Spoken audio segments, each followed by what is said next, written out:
सारंग पंडित वेरूळला भेटले आणि भेटल्यानंतर म्हणतात, बाई तुम्हाला जे करायचं आहे ते करा, पण एकदा वेरूळला स्वामी श्री चक्रधर महाराज आहे यांची तुम्ही भेट घ्या आणि मग तुम्ही तुमच्या जीवनाची यात्रा संपवू शकता. स्त्री हट्ट असतो, कोणाचं ऐकत नाही. एखाद्या महंताने सांगितलं तिचं ऐकणार नाही, पण त्या एखाद्या श्रेष्ठ माणसाने जरी सांगितलं तरी ऐकणार नाही. पण स्वामी म्हणतात आप्ताचे वाक्य लागे. आपला जर कोणी सगळा सोयरा असेल तर मात्र ऐकतो. सारंग पंडिताचं ऐकलं आणि तिथून मग ती तिच्या जीवनाला ज्यावेळेला स्वामींना ती पाहते त्यावेळेला तिला तिच्या मुलाची आठवण होते आणि मग म्हणते की असेच डोळे होते, असाच चेहरा होता, असेच पाय होते, असेच हात होते आणि खूप रडायला लागते. आणि स्वामी म्हणतात की बाबा हा अनित्य संसार आहे. जरी सोन्याची जर सुरी जर झाली तर काही ती पोटामध्ये खुपसून मरायची असते का, मरावं लागतं का, असं स्वामी तिला अनित्यता सांगतात संसाराची. आणि तिथून मग ही शांताबाईचा ज्यावेळेला स्वामींना सकाळी भेटते त्यावेळेला स्वामी म्हणतात, बाई तुम्ही द्वारकेला जाणार होता ना, तर त्यावेळेला ती म्हणते माझी द्वारका मला इथेच मिळाली आणि माझा कृष्ण मला इथेच भेटला. तर जीवनामध्ये आमूलाग्र बदल एका सारंग पंडिताच्या पूर्ण उपहार जरी केले असतील, तुम्ही ऐकता की सारंग पंडितांनी 60 उपहार केले, हे सगळं काही केलं, पण त्यांच्या जीवनामध्ये ते एका स्त्रीला असे निमित्त झाले की ती शांतीनगराचं सिंहासन म्हणजे कैवल्य पद प्राप्त केलं त्या बाईने. आपण कोणत्या गोष्टीला निमित्त होतो हे फार महत्त्वाचं असते. ते म्हणतात त्यांनी सांगितलं की मी कोणत्याही प्रकारचा याच्यामध्ये नफा घेत नाही किंवा कोणत्याही प्रकारचं काही करत नाही. हे त्यांना सांगायची गरज नाही, कारण त्यांना पोथीच्या तत्त्वज्ञानानुसार माहिती आहे याला जर आपण निमित्त झालो तर त्याच्यामागे आपण जे कष्ट करू ते निश्चितच यांचाही देवधर्म हा होतो. राहिलाय प्रसाद वंदनाचा विषय, त्याच्यामध्ये स्थान आलं की तुम्ही मंगरुळपीरचं स्थान केलं, तर मंगरुळपीरचं स्थान वऱ्हादेवाचं जे मंदिर आहे म्हणजे आता ते मस्जिदमध्ये गेलं आणि तिथून खडकेश्वर म्हणजे जिथं तुम्ही स्थान केलं तिथं चांगदेव भट्ट हे फक्त तिथं स्वामींचे कपडे धुण्यासाठी जातात. गेल्यानंतर बराच वेळ त्या ठिकाणी होतो, चांगदेव भट्ट वापस येत नाही. बाईसा त्या ठिकाणी म्हणते अजूनही बटिका वापस आलेला नाही. आणि त्यावेळेला चांगदेव भट्ट त्या ठिकाणी काय करत होते तर कपडे वाळू घालण्यासाठी त्यांनी ठेवलेले होते, वाळू घातलेले होते त्या वाळूवर, आणि तोपर्यंत आपण काय करावं म्हणून ते एक एक खोपा त्या ठिकाणी करायचे. आणि आपल्याला माहिती आहे आपण खूप मोठं घर बांधतो, आईची कृपा, बाबाची कृपा, अजून कोणाकोणाची कृपा असते, ती टाकत असतो. पण आता कृपा ही परमेश्वराची आहे, ती आईची नाही, ती बाबाची नाही. जो ज्ञानपंथ आहे आपला, आपण ते कृपा टाकत नाही, पण कोणाचा तरी आशीर्वाद आपण टाकण्याचा प्रयत्न निश्चित करत असतो. तर त्या घरावर त्या गुंफा जी झाली त्याला नाव त्या चांगदेव भट्टांनी दिलं की ही श्री प्रभुबाबांची गुंफा आणि ही चांगदेवरावांची गुंफा. असं गुंफा करत असताना त्यांनी नामस्मरण केलेलं आहे. आपण ज्या ज्या वेळेला स्थानवंदन करतो त्यावेळेला घरच्या गप्पा आपण न करता, कारण की आपली पण भेट होत नाही ना, मग या स्टोरच्या निमित्ताने भेट होते. मग त्यावेळेला कसं चालू आहे, काय चालू आहे, साडी कुठून आणली, काय आणली, आहे का नाही, दागदागिने असतील तर कितीला झालं, काय झालं, याच्या आपल्या गप्पा एकमेकाला आपण शेअर करत असतो, सांगत असतो. पण आपण ते स्थान वंदन करण्यासाठी चाललो, त्या स्थानाची तुला लीळा माहीत आहे का, हा पण विचारण्याचा प्रयत्न करत नाही. आपण आता मंगरुळला चालू, तुला माहिती आहे का लीळा. एकमेकाशी जर चर्चा केली तर आपलं ती जी चर्चा आहे ती स्मरणात रूपांतर होऊ शकते. काहीच करायचं नसते. स्वामी म्हणतात की काय, या मतित्रयाचे संभवे जीवासी हीनची करू आवडे. मतित्रय असल्यामुळे जीवाला हीन गोष्टीमध्ये इंटरेस्ट येत असतो, पण याला फक्त ऊर्ध्व करायचं आहे. आपल्याला आपले कानाने आपल्याला चांगलं ऐकायचं आणि बोलायचं आहे, आपल्याला अन्य वार्तांना बोलता स्थानाचं एकमेकाच्या संबंधित चर्चा करायची. एवढं जरी केलं तरी तुमचा तो काळ स्मरणामध्ये लेखी लागतो. आणि मग चांगदेव भट्टांचं ते झालं की त्यांनी काय केलं, खेळ तर खेळतच होते, पण त्या खेळण्यामध्ये परमेश्वराचं नामस्मरण करत होते. आणि जिथं परमेश्वराचं नामस्मरण होत असते तिथं स्वामी म्हणतात मी प्रत्यक्ष आहे. तिथं काय परमेश्वराला आपल्याला पाहायची गरज नाही, कारण की आपण तो अधिकारच जोडलेला नाही. आपण आसन्निधानामध्ये आहो, आपला हीन अधिकार आहे. मग आसन्निधानामध्ये नामस्मरण सांगितलेलं आहे.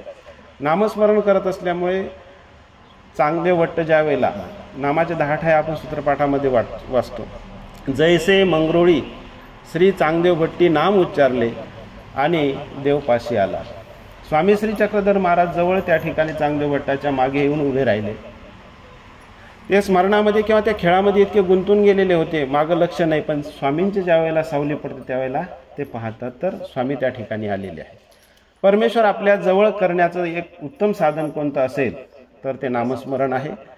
हे नामस्मरण प्रसाद वंदन करत असताना आपण ज्या तिथपर्यंत जात असताना ती लीळा आठवावी आणि तिथे गेल्यानंतर सुद्धा नामस्मरण करावं. अंतर्भूत तर सरांनी सांगितलं की दास्य तिथे गेल्यानंतर तुम्ही करू शकता. प्रसाद वंदन करत असताना आपल्या पूर्वजांनी इतकं त्याच्यावर म्हणजे प्रयत्न केलेले आहेत. किंवा ही जी देवपूजा आहे, आपण अगोदर ओटा दिला जातो, तर ज्या ज्या वेळेला आपल्या हातामध्ये ओटा येतो त्यावेळेला आपण डोमेग्रामला ज्या वेळेला त्रिकाळ पूजावसर व्हायचा, बाईसा त्रिकाळ पूजावसर करायची. ओटा आल्यानंतर आपण तो ओटा आपल्या डोळ्यासमोर आला पाहिजे, बाईसा आपल्यासमोर दिसली पाहिजे आणि तो ओटा आपण नमस करतोय हे आपल्याला आठवायचं आहे. ज्यावेळेला आपण ओटा करतो त्यावेळेला तो ओटा आपल्याला आठवता आला पाहिजे. आणि तो ओटा गेल्यानंतर माळी येतात. देवपूजा वंदन करतायत म्हणून सांगतोय, वेळ जास्त होऊन राहिला, पण माळी येतात. तर माळी आल्यानंतर आपल्याला स्वामी श्री चक्रधर महाराजांचा डोमेग्रामला पूजावसर चालू आहे. बाईसा त्या ठिकाणी पूजावसर करते. भट्टोबास त्या ठिकाणी रोज फुलं आणायचे आणि स्वामी श्री चक्रधर महाराजांना काय करत होते, हार तयार करत होते. आणि म्हणून त्या पाकळ्याच्या प्रमाणे असलेले जे काही विशेष असतात माळीचे ते आठवल्यानंतर बाईसा स्वामी श्री चक्रधरांना माळ घालत आहे हे आपल्याला आठवायचं आहे माळी करत असताना. आणि ज्या वेळेला भोवरी येते त्यावेळेला स्वामी श्री चक्रधर महाराजांच्या बाजूला जसा लोड आहे ती गोल आहे, तर तो लोड आपल्याला आठवण्याचा प्रयत्न करायचा की स्वामी त्या ठिकाणी बसलेले आहेत, ओट्यावर बसलेले आहेत.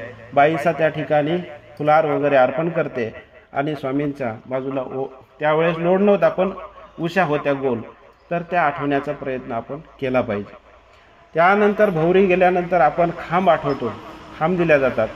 तर त्यावेळेला काष्टाचे खांब होते, म्हणजे तो मडच काष्टाचा होता, बाजूला खांब होते, ते खांब आपण आठवायचे.